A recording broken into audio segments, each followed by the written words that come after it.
তখন আমি শাকিব খানের সাথে যখন আমার এই বিষয়গুলো নিয়ে কথা হচ্ছে, এবং আমি তখন আমার তো তার সার্কেলে আমার কাজ হচ্ছে, তখন সে যেটা আমাকে বলছে আমি সেটাই দেখছি, এবং সে তার জায়গা থেকে কিন্তু তার স্টেটমেন্ট দিচ্ছে যে আমাকে বলাই হয়েছে বাচ্চা নিলে ডিভোর্স দিবে।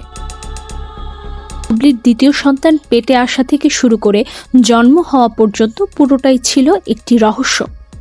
অবশেষে নায়িকা মুখ খুললেন, দিলেন সব প্রশ্নের জবাব। প্রথমে বুবলি বলেন, এদিকে আমি হাসপাতালে, অপু আমাকে আজ সকালে ফোন দিয়ে অকথ্য ভাষায় গালাগালি করেছে। হঠাৎ করে আমি দেখলাম যে এরকম আমার কাছে একটা ফোন আসে। ফোন আসার পরে মানে আননোন নাম্বার তো অনেকবার ফোন আসছে, অনেকবার ফোন আসছে। আসার পরে দেখছি যে আসলে খুব মানে অন্যরকম ভাষাতে, মানে আছে না একটা মানুষ ফোন ধরেই তো আগে কথা বলে, আপনাকে আগে জিজ্ঞেস করবে ভাইয়া যে কি হয়েছে বা কি ব্যাপার, কিন্তু ফোন করেই আপনাকে হচ্ছে যে খুব ডিফারেন্ট ওয়েতে আপনাকে নানান ধরনের কথা বলছে। বুবলিকে জিজ্ঞাসা করা হয়, শাকিব ভাই কেন আপনাকে বাচ্চা নিতে নিষেধ করেছিল? আপনি কি মনে করেন এর পেছনে কি অপু বিশ্বাসের হাত আছে? আমরা তো শুনেছি শাকিব ভাইকে অপু শিখিয়ে দেয়।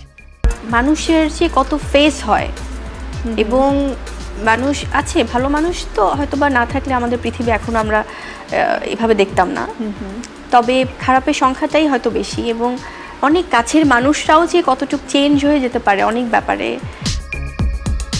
বুবলি আরও বলেন, প্রথমে আমি ভেবেছিলাম দ্বিতীয় সন্তানের বিষয়টা আমার আর শাকিবের ভিতরেই থাকবে। হুট করে অপু বিশ্বাস লাইভে এসে বলে দিল আমি নাকি প্রেগন্যান্ট।